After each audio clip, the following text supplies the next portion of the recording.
Bueno, el día de hoy vamos a empezar a hablar del tema del miembro superior. Vamos a hablar del miembro superior, que es un núcleo bastante largo. Entonces, lo primero que les decía que quiero que veamos, no sé qué pasó acá.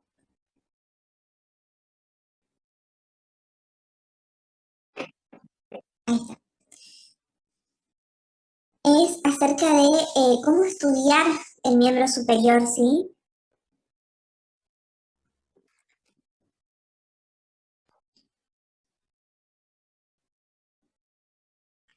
Entonces, el miembro superior. ¿Qué es lo principal? Bueno, nosotros tenemos lo que es la anatomía descriptiva,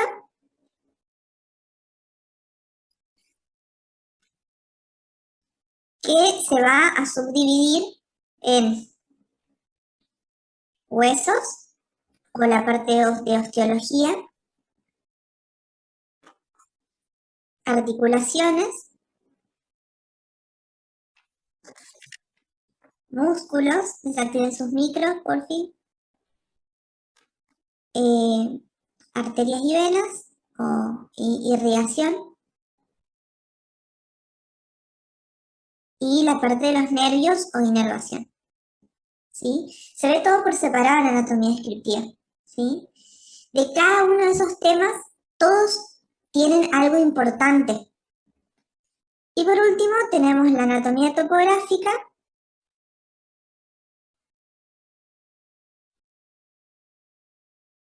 que es básicamente todos estos temas incluidos, pero en regiones, ¿sí? Entonces vamos a tener la región del hombro, brazo, antebrazo y la mano. Bueno, el carpo me faltó, o la muñeca, y la mano, ¿sí? O sea, vamos a ver todo esto, pero por regiones. Todo esto, la bibliografía oficial es el Rubier, ¿sí? El tomo 3, donde tiene miembro superior y tiene miembro inferior. En el tomo 3 ustedes pueden ver una parte, la parte de delante, que es anatomía descriptiva, y la parte posterior del libro, la parte de atrás, anatomía topográfica, ¿sí? Entonces siempre se tienen que manejar con esa bibliografía porque es la bibliografía oficial. Bueno, de todo esto hay cosas que son importantes, más importantes, menos importantes o insignificantes, ¿sí? Entonces, en cuanto a la parte de los huesos, es por ahí lo que menos se pregunta, porque cuando se pregunta sobre articulaciones, cuando se pregunta sobre músculos, también se tocan los huesos. Entonces, como que huesos por sí solo en este tema no se lo pregunta mucho. Pero yo lo que les recomiendo es que siempre la parte de huesos lo estudien a través de las imágenes. Primero, si pueden saber cuáles son las partes en general, que tiene una diáfisis, que tiene dos apófisis, perdón, dos epífisis, una distal, otra proximal, pero lo principal que tienen que saber de los huesos son los reparos anatómicos importantes, es decir, por ejemplo, si tiene una fosita, si tiene una apófisis, si tiene una tuberosidad, ¿sí? Esas partecitas las tienen que conocer. Sobre todo las regiones que son articulares y las regiones que son para inserción de músculos. Esas son las principales que tienen que conocer del hueso, ¿sí? Después tenemos las articulaciones. En las articulaciones, esto sí ya lo voy a escribir porque por ahí no se lo acuerdan. De las articulaciones tenemos que saber, en primer lugar, qué tipo de articulación es. Según las clasificaciones, tenemos dos clasificaciones. Una que es acorde a los movimientos que puede realizar la articulación, donde tenemos, por ejemplo, lo que es anfiartrosis, sinartrosis, diartrosis, de acuerdo al movimiento. Después tenemos la clasificación en general si son sinoviales, fibrosas o cartilaginosas. La mayoría que nosotros vamos a ver en miembro superior son sinoviales. Y dentro de las sinoviales, ustedes tienen una clasificación de acuerdo a cómo son las superficies articulares, ¿sí? Entonces ahí podemos encontrar la palabra esferoidea, gínglimo o troclear, silla de montar, etcétera, etcétera, ¿sí? ¿Dónde pueden encontrar bien resumido esta parte si ustedes no se acuerdan en este momento? En el Tórtola. Vayan a leerlo ahí. Hay un capítulo de articulaciones donde explica bien todas las clasificaciones. Entonces pueden entender por qué tiene ese nombre. Sí. Te pregunto, ¿la gínglimo qué otro nombre tiene? Troclear. Ah, bueno, gracias. Muy bien. Después, lo siguiente que tienen que saber de cada articulación son las superficies articulares. ¿A qué hace referencia esto? Por ejemplo, si se unen, por ejemplo, el húmero con el húmero con el cúbito, tienen que saber qué parte del húmero y qué parte del cúbito son las que forman parte de la articulación. Esas son las superficies articulares. Después tenemos los medios de unión, donde en general tenemos siempre una cápsula articular, en el caso de que sea una sinovial, y también vamos a tener los ligamentos de refuerzo que los tienen que conocer. No tanto de dónde hasta dónde van los ligamentos, que eso está descrito en el libro, sino más bien los nombres, ¿sí? Y de última, si hay alguna agrupación de estos ligamentos también, por ejemplo, si hay algunos que son mediales, otros laterales, unos anteriores, otros posteriores, eso sí.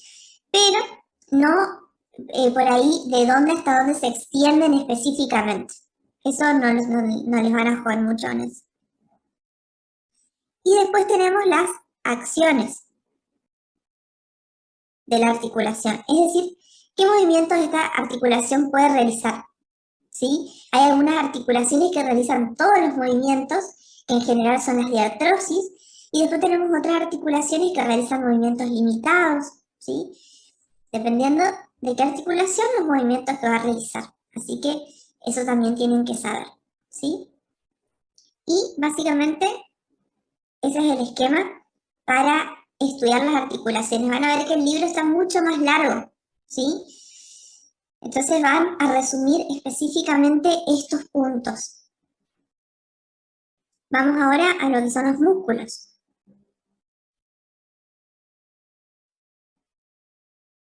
Y acá es donde la mayoría se frustra porque son muchos, es un tema bastante largo y encima el libro lo hace más largo todavía. Entonces uno dice, bueno, ¿qué tengo que saber de todo esto?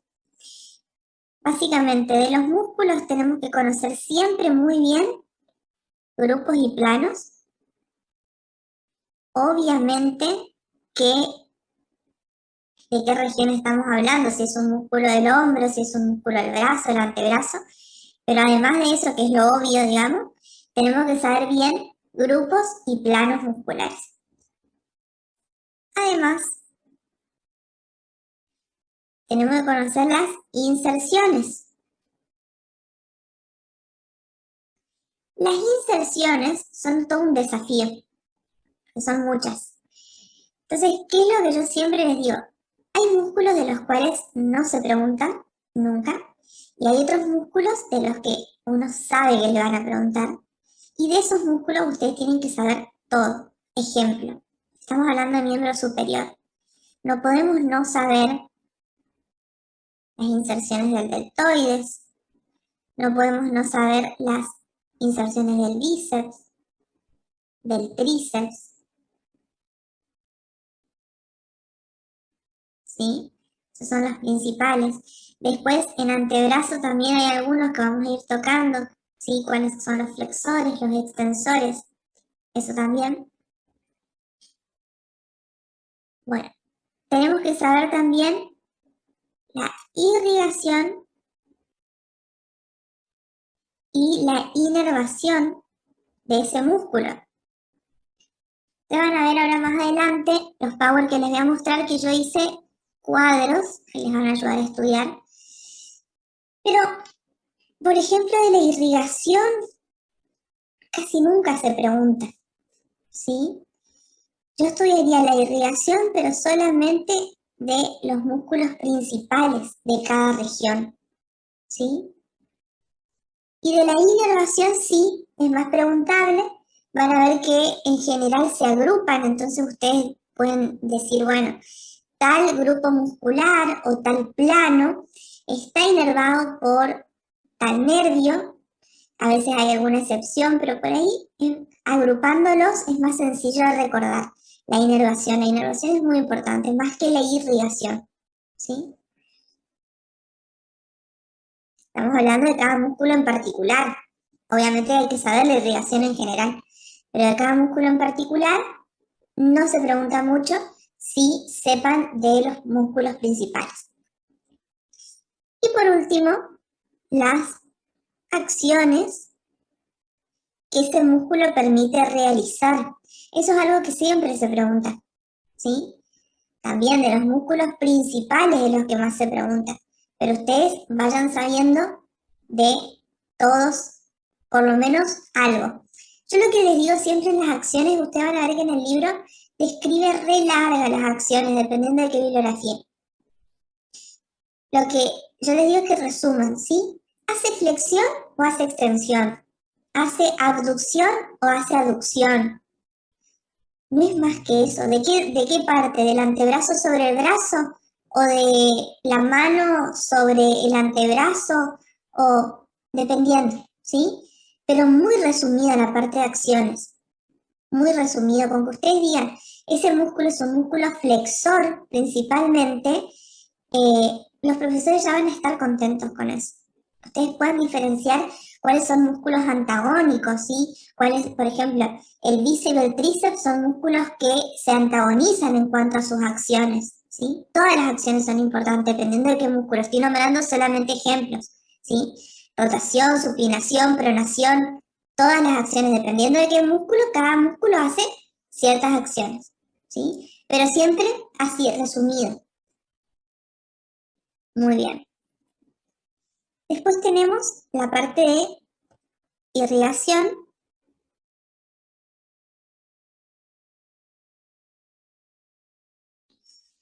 En la irrigación ustedes tienen que conocer cuál es la arteria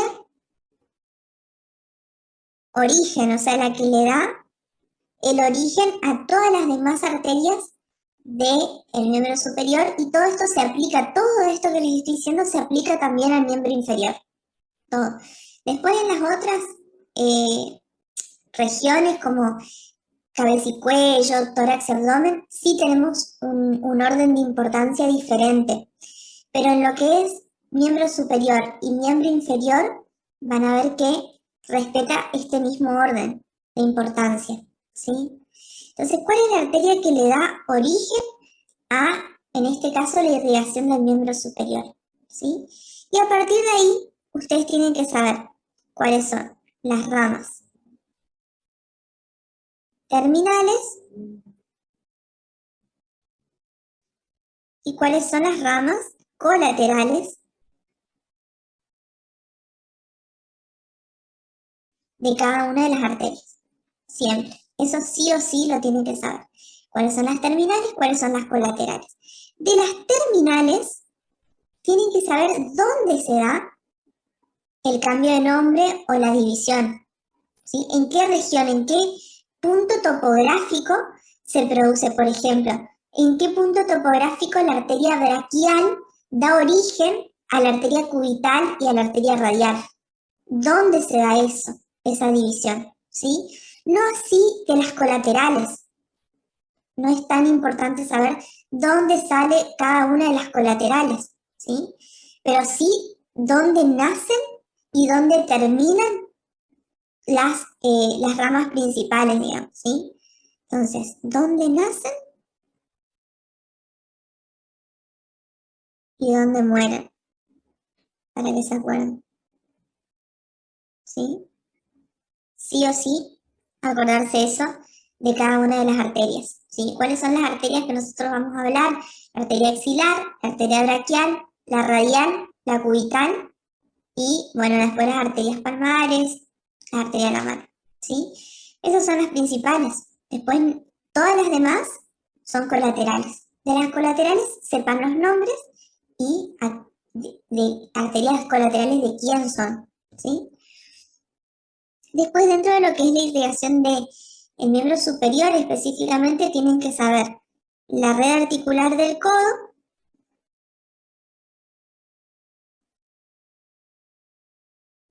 muy importante, red articular del codo, y por ahí es medio un lío, pero por lo menos sepan cuáles son las arterias principales que le dan origen a esta red articular.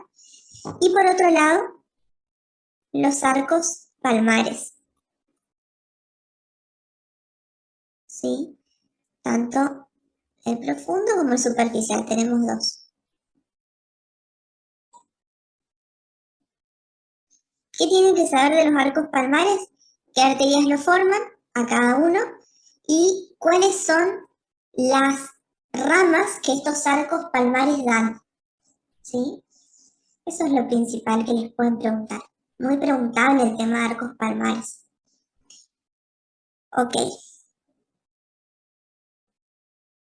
Luego tenemos la inervación, que ya es lo último de la anatomía descriptiva. De la inervación, para entender inervación, primero tienen que conocer de dónde salen los nervios, ¿sí? A grandes rasgos, cómo es nuestro sistema nervioso, cómo está constituido anatómicamente, de dónde salen los nervios, para poder entender qué es un nervio motor, qué es un nervio sensitivo, qué es un nervio mixto. Estas son cosas que ustedes tienen que conocerla para poder después desarrollar el tema a conciencia y no repetirlo de memoria. Entonces, en cuanto a la inervación, tienen que saber, aparte de esto que les estaba diciendo, tienen que saber la formación de los plexos. En el caso del miembro superior, nosotros tenemos un solo plexo importante y el que se estudia, digamos, que es el plexo braquial, ¿sí? El plexo braquial lo tienen que conocer como la palma de su mano, ¿sí? Y después de este plexo braquial, ustedes van a tener que conocer, perdón, de acá voy a sacar la flecha, para que se entienda mejor, tienen que conocer cuáles son las ramas colaterales, lo mismo que las arterias, ¿ven? Y las ramas terminales. Estas son las más importantes, las terminales, porque son las que se van a ir a extender a lo largo de todo el miembro superior, ¿sí? Entonces, sí o sí, diferenciar cuáles son ramas colaterales y cuáles son ramas terminales. Otra cosa que tienen que saber de las ramas, tanto de las terminales como de las colaterales, cuáles son motoras, cuáles son sensitivas y cuáles son mixtas. La mayoría van a ver que son mixtas, ¿sí? Son nervios mixtos, pero hay algunos que son exclusivamente sensitivos que los tienen que conocer, ¿ok? Bien. Y otra cosa que tienen que saber de estas ramas terminales es qué estructuras inervan. Cuando estemos hablando de la parte sensitiva, van a tener regiones, por ejemplo, inerva la cara interna del muslo, ¿sí? Van a ser regiones cuando habla de inervación sensitiva, porque es una inervación de la piel, ¿sí? Y después tenemos las ramas motoras, que les va a hablar de inervación de músculos. Y de arterias también a veces. Pero lo principal es que músculo inerva cada una de estas ramas terminales del plexo braquial. Que si ustedes se ponen a recalcular un poquito, van a ver que acá yo les dije que tenían que estudiar qué nervio inerva cada músculo. Y nos volvemos a encontrar con lo mismo acá, ¿sí? Entonces ustedes lo pueden estudiar de atrás para adelante, de adelante para atrás, pero en sí es lo mismo, ¿sí?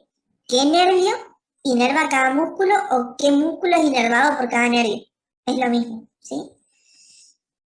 Muy bien, ¿hasta acá alguna pregunta?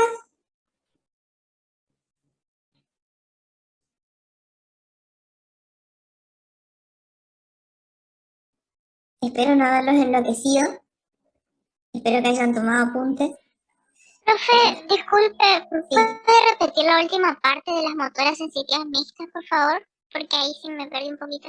básicamente cada una de estas ramas terminales del plexo, o sea, estos nervios, van a ser algunos con una función solamente sensitiva y otros van a tener una función mixta. Cuando decimos que es una función mixta, bueno, algunos son motores también. Cuando decimos que es mixto, significa que tiene una parte del nervio se encarga de dar sensibilidad y otra parte se encarga de dar la parte motriz, de dar movimiento. ¿Sí? Por eso es mixto, porque tiene una acción motora y tiene una acción sensitiva. ¿Sí? Ahí ya te respondo, Agustín. Entonces, cuando ustedes estudian, van a ver que en el libro les dice, cuando habla de la parte sensitiva de un nervio, les va a decir inerva la región interna del muslo o inerva la región posterior de la pierna, ¿sí? Y les aparecen los dibujitos de los miembros con diferentes colores, para que ustedes entiendan qué parte del miembro inferior o superior está inervado por qué nervio, ¿sí? O de la mano también, vieron que les aparece la mano y les dice, bueno, de acá para acá está inervada por el nervio tal, de acá para acá y así, etc. Dando la palma con el dorso. Bueno, todo eso que ustedes ven en colores es inervación sensitiva, ¿sí? Porque está inervando la piel, está dando sensibilidad a regiones de la piel. Cuando ustedes hablan de la inervación motora, ¿sí? Van a hablar de músculos, porque justamente estos nervios le dan movimiento a los músculos, o sea, ayudan que el músculo se contraiga. ¿Se entiende? Entonces le va a decir, bueno, por ejemplo, qué sé yo, el nervio circunflejo inerva el músculo deltoides, ¿sí? Y bueno, ustedes van a saber que ese es el nervio que permite que ese músculo se pueda mover.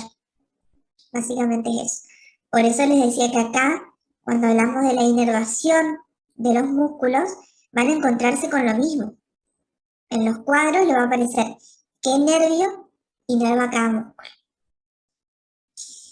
Y en cuanto a los arcos palmares, que me volvieron a preguntar ahí en el chat, básicamente lo principal es cómo están conformados, por qué arterias, porque van a ver que los arcos palmares, no sé si ya los estudiaron, pero son anastomosis que se producen entre dos arterias, ¿sí? Una viene de un lado, otra viene del otro y se unen, ¿sí? Entonces tienen que saber eso y cada arco palmar va a dar ramas también, ¿ven? Algo así es. Entonces esas ramas, ¿cómo se llaman? Eso es lo que tienen que saber. En cuanto a las venas, que preguntaron por ahí, voy a ponerlo por acá. De las venas yo lo que siempre hablo, y no lo voy a hablar ahora, porque es algo muy simple, muy sencillo, es de generalidades. ¿Cómo está conformado el sistema venoso? ¿Sí? Van a ver que tenemos un sistema venoso superficial y un sistema venoso profundo. ¿Cómo son esas venas? ¿Qué características tienen? Algunas tienen válvulas, otras no. ¿Cuáles son las que tienen válvulas y cuáles no? Después tenemos venas que son comunicantes, venas perforantes, etc. Entonces, a grandes rasgos, conocer cómo está conformado el sistema venoso. Y después saber en sí los nombres principales de las venas profundas, no de las superficiales, de las venas profundas, ¿sí? Van a ver que las venas profundas reciben los mismos nombres que las arterias, entonces siempre una arteria, vamos a poner en otro color,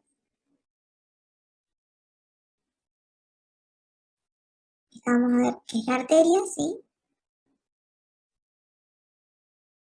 Va a estar acompañada de dos venas que se llaman venas satélites.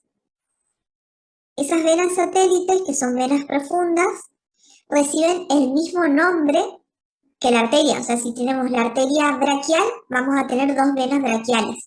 La única excepción es a nivel de la arteria axilar, que solamente tiene una vena axilar, no tiene dos, ¿sí?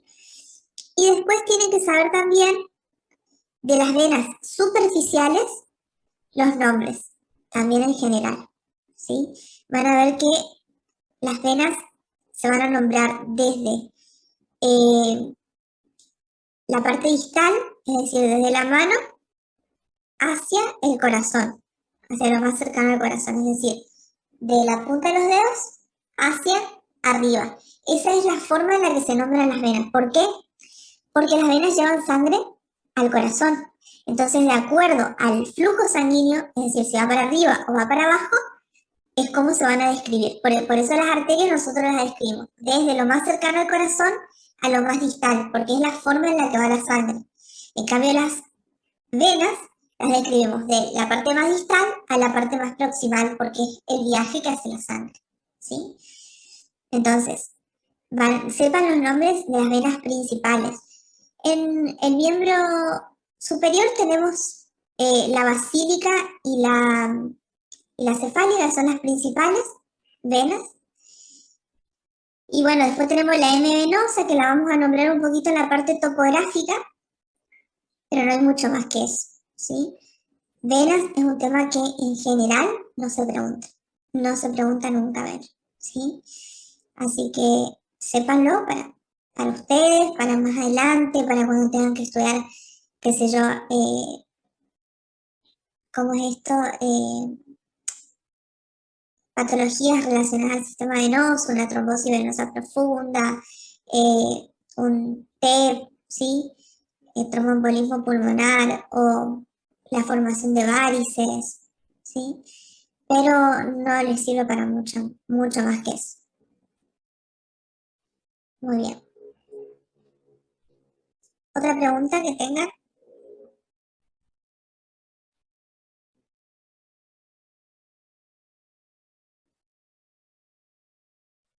Bueno, vamos entonces a la parte que nos interesa. Van a ver que tengo estos Power, ya se los subí en la carpeta de Drive también para que los tengan. Son los nuevos, digamos. Algunos ya lo tienen, me parece. Y bueno, vamos a ir viendo a poquito esto. La osteología, como les decía, no me voy a detener mucho, ¿sí? Vamos a ver lo que son las generalidades de la osteología. Fíjense, esta es una imagen del Rubier que me gusta mucho. ¿Por qué? Porque el Rubier te muestra, en esta imagen, te muestra principalmente cómo está formado el hueso, te lo muestra en diferentes caras y te muestra cuáles son las estructuras que uno más tiene que conocer, con los nombrecitos acá, por ejemplo, qué sé yo, esto, rugosidades del deltoides, estoy grabando para que ustedes lo vean mejor. ¿Ven? Bueno, entonces nosotros sabemos que en esa zona se va a insertar el deltoides, ¿sí? O las extremidades, ¿qué extremidad es esta? Por ejemplo, esta es la cara articular external, acá tenemos la extremidad acromial, etc. Sí, lo ideal es aprender con las imágenes, es lo mejor que hay. Y si ustedes tienen la capacidad de dibujar, mejor todavía, porque ahí no se lo olvidan más. Los huesos se estudian con los dibujos, sí o sí, o con las imágenes en su efecto, siempre. Bueno, entonces como les muestro, esta primera imagen me muestra las partes que tiene el hueso, sí.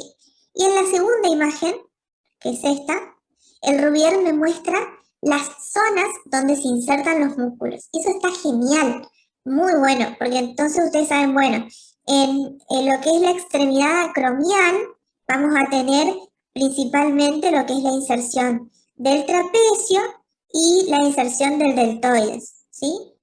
Entonces así ustedes se van acordando, ¿sí? Lo que es más cercano a la extremidad external, vamos a tener al esternocleidomastoideo y también en lo que es el borde anterior, vamos a tener al pectoral mayor, ¿sí? Entonces de esa forma ustedes se van a ir acordando mucho más fácil que agarrar y leer palabras y palabras y palabras, ¿sí?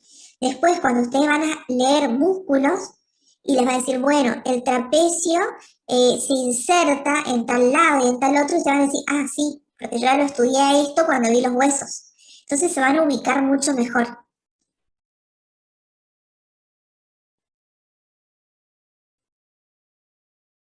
Estas para mí son las partes más importantes de las clases que doy. El poder guiarlos en el estudio, porque, a ver, yo les voy a hablar de los músculos, vamos a charlar y todo, pero es algo que tiene mucho que ver con el aprendizaje personal, de cómo uno lo quiere estudiar, de cuánto tiempo le dedica a las partes que más le cuestan. No, yo no voy a inventar la pólvora en la clase, o sea, les voy a contar lo que ya está escrito en el libro. Pero lo principal que a mí me gustaría que les quede en la clase es qué estudiar de cada tema y que no abran el libro y se vuelvan locos porque no saben qué leer, sobre todo para un final, ¿sí? Por ahí en un parcial, muy bien. Entonces, nosotros tenemos en cuanto a la parte ósea el esqueleto de la cintura escapular, donde vamos a tener la clavícula. Acá ustedes tienen un breve resumen de cada parte. Y la escápula. Esos son los dos huesos principales de la cintura escapular. Esos son los dos huesos, en realidad, en total de la cintura escapular. Entonces, yo lo que les voy agregando es una breve introducción. Fíjense que es súper cortito lo que hablamos de cada hueso, pero inclusive eso cortito a veces ni se pregunta. Así que, ya les digo, hueso es para leerlo, tener una idea, pero céntrense en lo que ahora vamos a profundizar. Tienen dibujos con todas las partes. En el esqueleto del brazo vamos a tener un único hueso que es el húmero, ¿sí? Que es un hueso largo. Es el hueso principal del miembro superior, así que lo tienen que tener bien estudiado. Tiene muchas partes. Después tenemos el esqueleto del antebrazo, donde vamos a tener al cúbito y al radio, que son huesos más chicos que el húmero, y que se van a articular con este, formando los huesos del antebrazo, la parte ósea. Ese es el radio.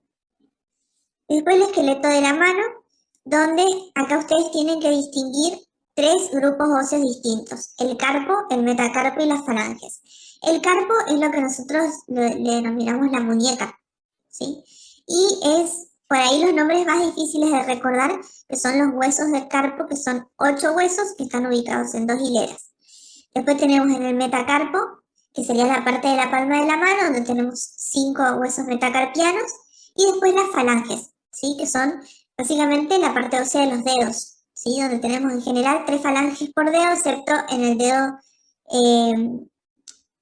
le quiero decir dedo gordo, pero no es dedo gordo, en el primer dedo, que tiene solamente 2 falanges. Muy bien. Bueno, ahí tienen las hileras del carpo, divididas con color rojo, lo que es la hilera proximal, y con color verde, lo que es la hilera distal. A mí me gusta llamarle así, porque hablar de superior e inferior por ahí confunde, entonces vamos a llamarle fila proximal, fila distal. Proximal siempre lo que está más cercano al centro del cuerpo, o más hacia arriba, dependiendo de la región, y distal es lo que está más cercano a el fin del cuerpo, por ejemplo, en este caso los dedos, ¿sí? Entonces tenemos las 2 hileras de huesos. Son huesos que, si ustedes los ven, son huesos cortos. Y la forma de estudiarlo esto muchas veces se los dibujan en las manos o hacen sus dibujos, tipo esquemas para recordar cuáles son los huesos de la primera fila, o fila superior o fila proximal, y los huesos de la fila distal. Hay varias mnemotecnias que pueden encontrar para esto también, para recordar. Bueno, los metacarpianos son fáciles, porque son solamente 5. Siempre recuerden, se cuenta, primer dedo, lo que es el dedo gordo o el dedo pulgar, ¿sí? Y de ahí hacia el lado medial. Segundo, tercero, cuarto y quinto dedo, ¿sí? Siempre las manos en posición anatómica, ¿sí? Con las palmas hacia adelante. Entonces va de la parte externa a la parte interna o de la parte lateral a la parte medial. Es así como se cuentan los dedos, ¿sí? Entonces, primer dedo, segundo, tercero, cuarto y quinto dedo, y después tenemos las falanges con la misma numeración. Primera falange, segunda, tercera, cuarta y quinta. Bueno, ahí tienen las falanges en diferentes colores. Se van a agrupar en lo que son falanges distales, en color rojo, las falanges medias y las falanges proximales. Están en verde. Acá ustedes tienen una breve introducción de los tipos de articulaciones. Fíjense, tenemos articulaciones fibrosas, cartilaginosas y sinoviales. También les puse acá una breve definición de lo que son las articulaciones. Y bueno, van a ver ejemplos de cada una de estas. Por ejemplo, las articulaciones fibrosas, los huesos se van a mantener unidos mediante tejido conectivo denso y regular. Y un ejemplo de ello son las suturas del cráneo. ¿Sí? Acá pone el ejemplo de la sutura coronal, pero en realidad todas las suturas del cráneo son articulaciones de tipo fibrosa y generalmente son articulaciones que no tienen movimiento. ¿Sí? Son articulaciones sin artrosis, dentro de la clasificación de la sinartrosis. Tengo la nariz un poco tapada, así que no me escucho muy bien. Bueno, después tenemos las articulaciones cartilaginosas, ¿sí? Que son articulaciones donde, como su nombre indica, los huesos se van a unir por medio de cartílagos, ¿sí? Hay muchas articulaciones cartilaginosas en el cuerpo, pero el ejemplo que aparece acá son las placas epifisarias de crecimiento, y esto es importante que lo conozcan ya de paso. Fíjense, este es un fémur, ¿no? Acá tenemos lo que es la cabeza del fémur. Estas son los trocánteres, ¿sí? Trocánter mayor. Y todo esto forma lo que es la epífisis del hueso, ¿sí? Bueno, en la parte de la cabeza, fíjense acá, y en la parte del trocánter, tiene espacios de cartílago, ¿sí? Esos espacios se llaman placas epifisarias de crecimiento. ¿Quiénes van a tener estas placas? Los niños, ¿sí? ¿Por qué? Porque es a través de esas placas epifisarias de crecimiento que el hueso se puede ir alargando y puede ir creciendo, ¿sí? Hasta llegar al hueso adulto, cuando ya el ser humano deja de crecer en estatura. Entonces ahí es donde las placas epifisarias de crecimiento comienzan a desaparecer. Si ustedes hacen una radiografía de un hueso largo, van a encontrar en los niños estas placas epifisarias de crecimiento y van a simular una fractura. Pero cuando ustedes conocen la anatomía normal, van a saber que no es una fractura, sino que es una placa epifisaria de crecimiento, ¿sí? Que después en el adulto desaparece. Esas se conocen también, o sea, son articulaciones cartilaginosas, ¿sí? Temporarias, porque después desaparece. Pero es un ejemplo.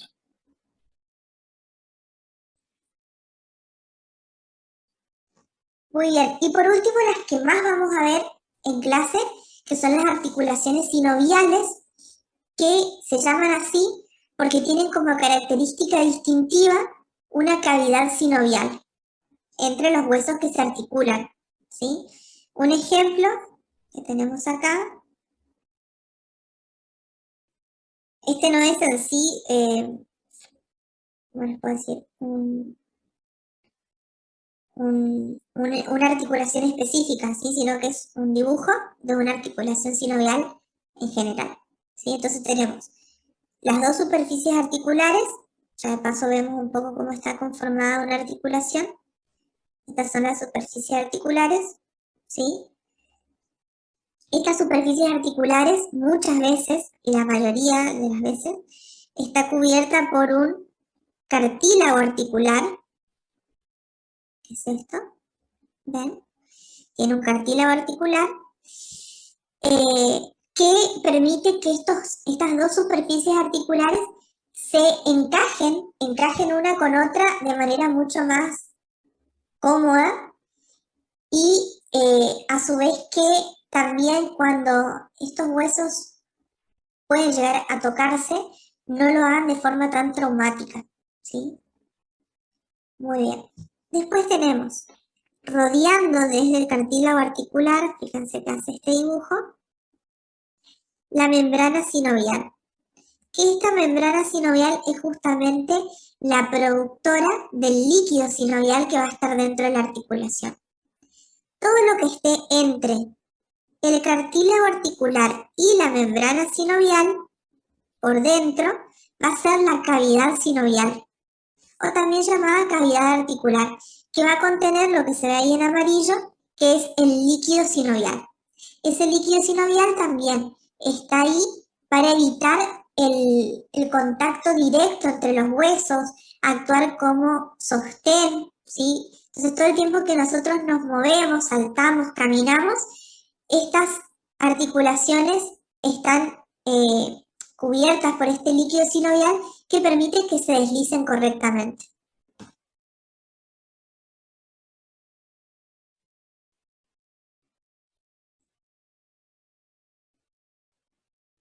Entonces básicamente esta es la forma básica de las articulaciones que nosotros vamos a ver a lo largo de la clase, ¿sí?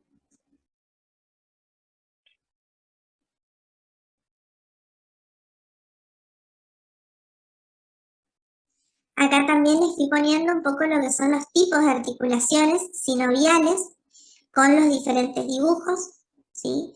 Cuando una articulación es artrodia, trocoide, gínglimo, etc., fíjense que tienen, en un lado, tienen un esquema, mostrando con un esquema cómo es la articulación, y después al lado tienen un ejemplo de una articulación.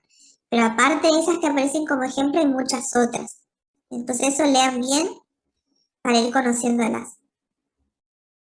Acá tenemos la condilia, sencilla de montar, la enartrosis, que también se llama esferoidea.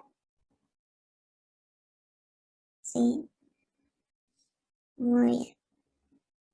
Ahora sí vamos a las articulaciones del miembro superior. En el miembro superior nosotros tenemos la articulación escapulohumeral, la articulación del codo, sí. Te pregunto, dentro de las articulaciones sinoviales están las enartrosis, silla de montar.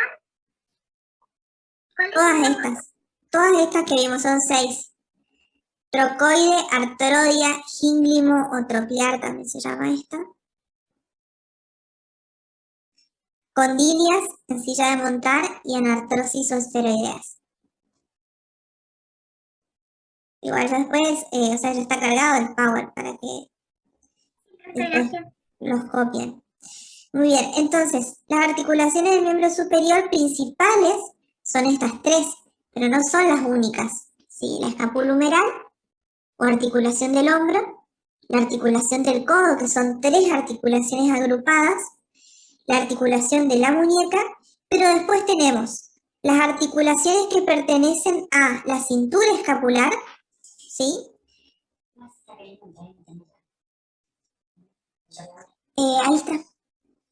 Tenemos las articulaciones que pertenecen al carpo, ¿sí? Las articulaciones metatarso-falángicas y las articulaciones interfalángicas, que son todas articulaciones de la mano. Son muchas, ¿sí? Así que ahí tenemos más articulaciones, pero las principales son estas 3, que son la escapulohumeral, la articulación del codo y la articulación de la muñeca. Muy bien. Acá vamos a empezar describiendo lo que son las articulaciones de la clavícula con la escápula o articulaciones de la cintura escapular, ¿sí? Entonces, estas articulaciones van a comprender lo que son la articulación acromioclavicular y la articulación que está formada solamente por un ligamento, que es el ligamento coracoclavicular, ¿sí? Entonces, esas dos articulaciones tenemos que recordar en cuanto a la unión de la clavícula con la escápula. Acá tiene la descripción de cada una, la articulación acromioclavicular, y acá tenemos el ligamento coracoclavicular, ¿sí? Y fíjense cómo están descritas para que ustedes después se ubiquen en su estudio. Tenemos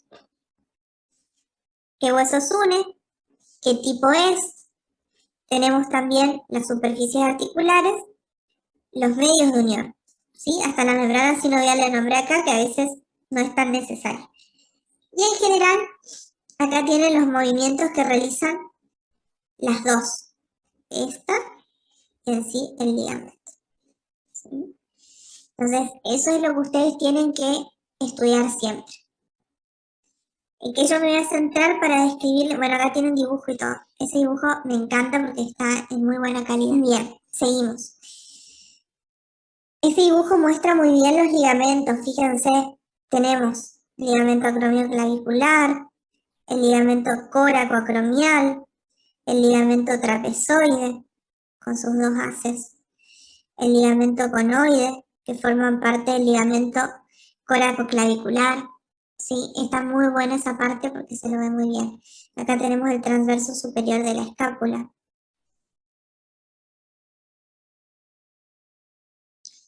Dice Malena, profe,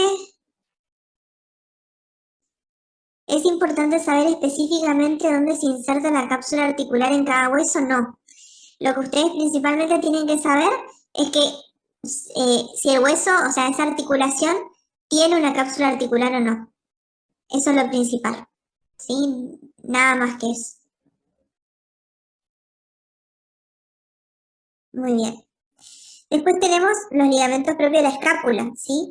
¿Por qué se llaman ligamentos propios de la escápula y también forman parte de esto que son articulaciones de la cintura escapular? Pero ya les digo, son ligamentos únicos, o sea, no hay superficies articulares acá. Estos ligamentos se llaman propios de la escápula porque están uniendo la escápula consigo misma, básicamente, ¿sí? Entonces tenemos el ligamento coracoacromial, el ligamento transverso superior de la escápula, el ligamento transverso inferior. En este dibujo que vimos acá tenemos dos. A ver. Acá está. El coracoacromial, ¿ven? Está uniendo la apófisis coracoides con el acromión. ¿Se dan cuenta? Son dos partes de la escápula. Por eso son ligamentos propios de la escápula. Acá se puede ver, como lo había marcado hoy, el transverso superior de la escápula y el que no vemos es el transverso inferior. A ver si por acá se lo ven. ¿Por qué estaba por detrás? Acá también tenemos el transverso superior. Bien. No, no se lo ve el inferior.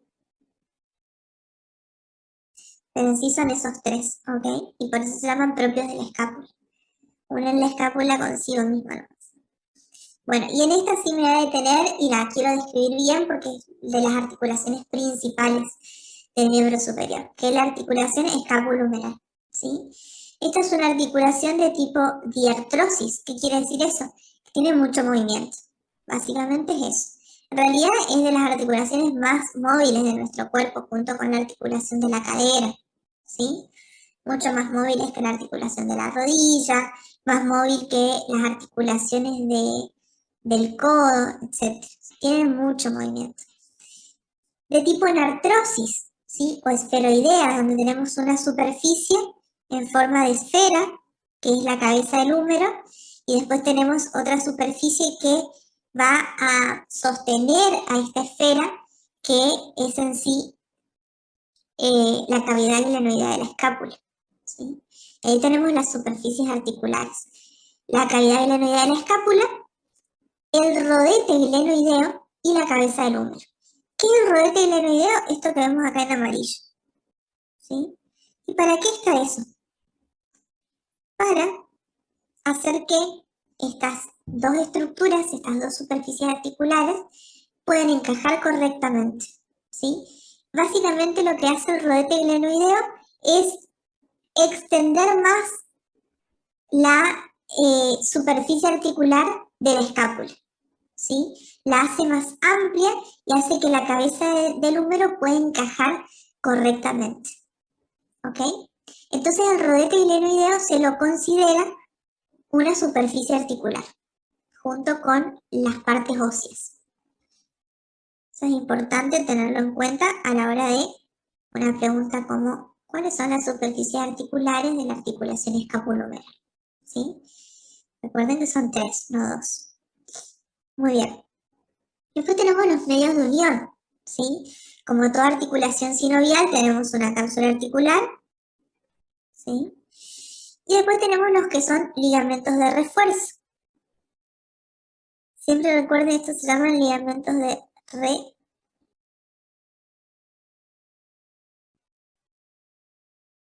refuerzo, ¿sí? Entonces vamos a tener el ligamento coracohumeral, que va desde la apófisis coracoides al húmero, que es este blanco. Después tenemos el ligamento coracoglenoideo, que va desde la apófisis coracoides al rodete glenoideo, que es ese rosadito que se ve apenas ahí. Y después tenemos los ligamentos glenohumerales, que son 3, y que se van a extender desde el rodete glenoideo al húmero. Acá se ve el superior, ¿sí? Acá tenemos el medio y acá tenemos el inferior, ¿sí? Y después tenemos un ligamento accesorio que se ve acá, que es el ligamento transverso, humeral transverso o ligamento de Gordon-Brody, ¿sí? Que es ese que se ve ahí como un acordeón. Muy bien. Esos son entonces los medios de unión. Y en cuanto a los movimientos de la articulación, tenemos movimientos de todo, porque la articulación hace todos los movimientos. Entonces vamos a tener flexión y extensión, abducción, aducción, rotación externa, rotación interna y la unión de todos estos movimientos que es la circunducción, ¿sí? Que es lo que está haciendo acá, de girar el brazo, digamos. Se llama circunducción. ¿Qué es lo que ustedes tienen que saber acá? Esto acá, no le den bola, ¿sí? Pero lo que ustedes tienen que hacer foco es cuando ustedes vayan a leer la semiología, del miembro superior, en el Navarro, les va a decir, dependiendo de la articulación, qué movimientos realiza. Entonces le va a decir flexión, por ejemplo. Bueno, flexión. Y les va a dar un grado de movimiento, que es el que ustedes van a evaluar en la semiología. Les taché esto porque este es de otra bibliografía, se puede haber diferencias, ¿sí? Así que ustedes céntrense en lo que dice el Navarro para estudiar los grados de movimiento de las articulaciones, ¿sí? Es el capítulo 7, si no me equivoco, el Navarro, ahí tienen todo. Bueno, acompañando a la articulación escapulohumeral, algo muy importante es el manguito rotador, ¿sí? El manguito rotador es un conjunto de músculos se llaman periarticulares, que van a estar reforzando a la articulación escapulohumeral y acompañándola en sus movimientos. Y algo importante a saber de esto es que estos músculos periarticulares tienen probabilidades de lesionarse porque justamente tienen mucho movimiento junto a la articulación y sobre todo, por ejemplo, en personas que realizan un deporte donde necesitan usar el hombro, ¿sí? Por ejemplo, tenis, pádel, vóley, ¿sí? O también en personas ancianas por un desgaste en el paso del tiempo, también se pueden lesionar estos músculos, ¿sí? Estos músculos que forman el manguito rotador y que es una pregunta de examen de siempre son el subescapular, el músculo supraespinoso, el músculo infraespinoso y el redondo menor. Estos 4 músculos pertenecen a los músculos del hombro, ¿sí? Pero, o sea, el hombro tiene más músculos, solamente que estos 4 específicamente forman el manguito rotador.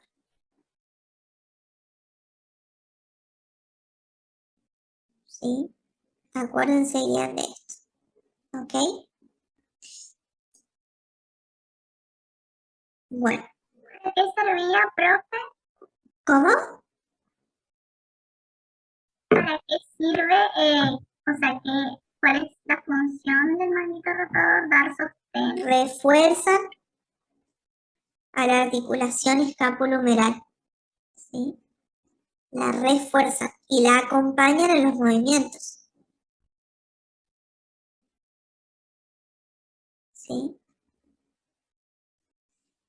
Por eso son tan importantes. Muy bien. Articulación del codo.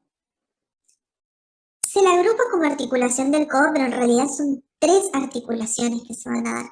Porque recuerden que tenemos el hueso, ese es mi hueso horrible. Tenemos el húmero y después tenemos el cúbito y tenemos el radio. ¿Sí? Entonces se van a dar 3 articulaciones acá.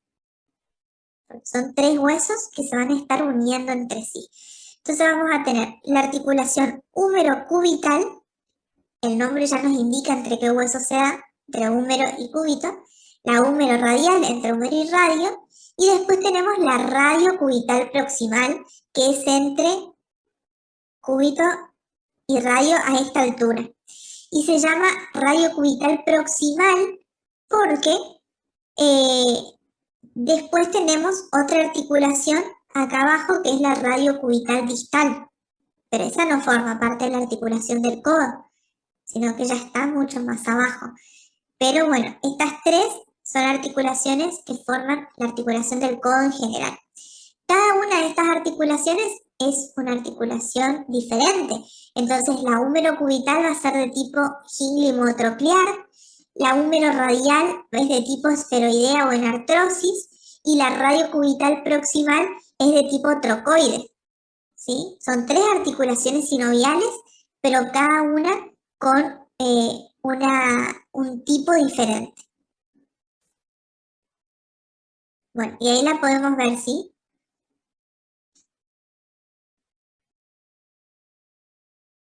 Acá les hablo de lo que son las superficies articulares en general de las articulaciones, de la articulación del codo en sí. Entonces voy a agrupar como superficie articular del extremo inferior del húmero. ¿Qué tenemos en el extremo inferior del húmero?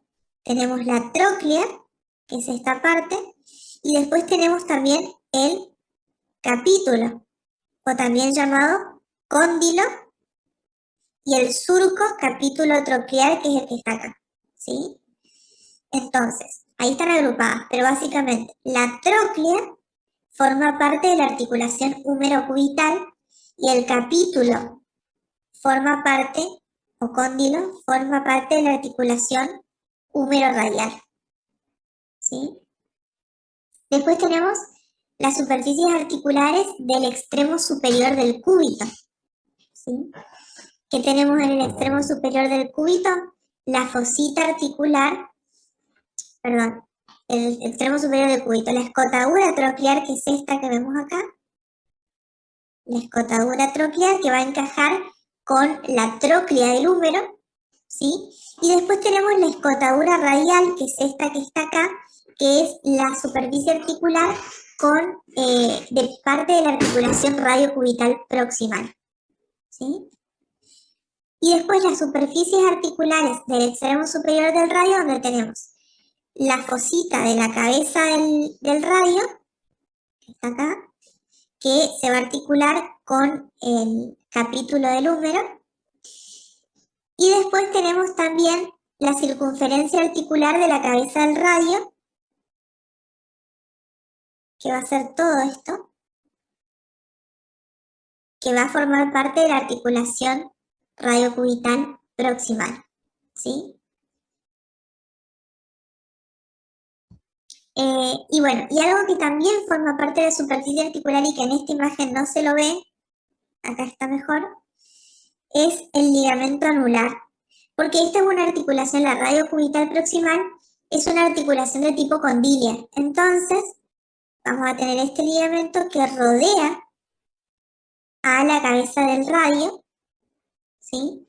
Manteniéndola unida al cúbito, ¿sí? Acá tenemos la escotadura radial del cúbito para el radio, digamos. Esta es la fosita de la cabeza del radio. Y este sería el borde de la cabeza del radio, ¿sí?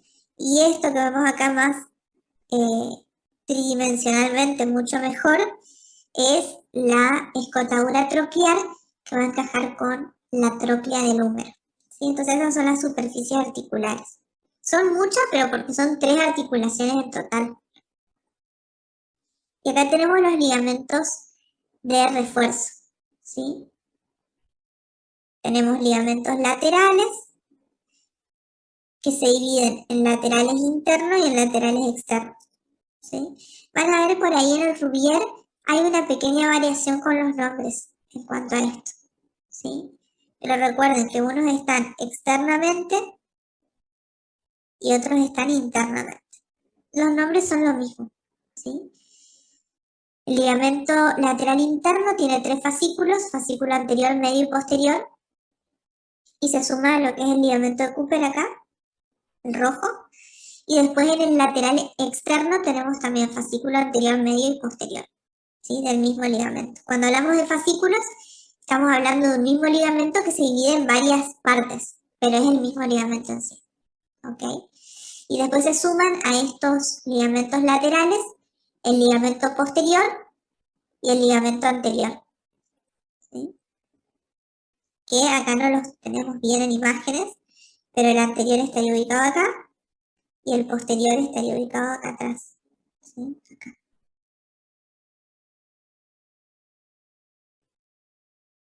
Pueden hablar solamente, nombrarlos así como los tenemos acá. Estoy respondiendo a la pregunta del chat. Y después si les preguntan, decir, bueno, ligamento colateral radial, acá están los nombres según Rubier. El colateral cubital es el lateral interno. Y el colateral radial es el lateral externo. Sí, son nombres diferentes. Entonces los nombres, y después si les llegan a preguntar,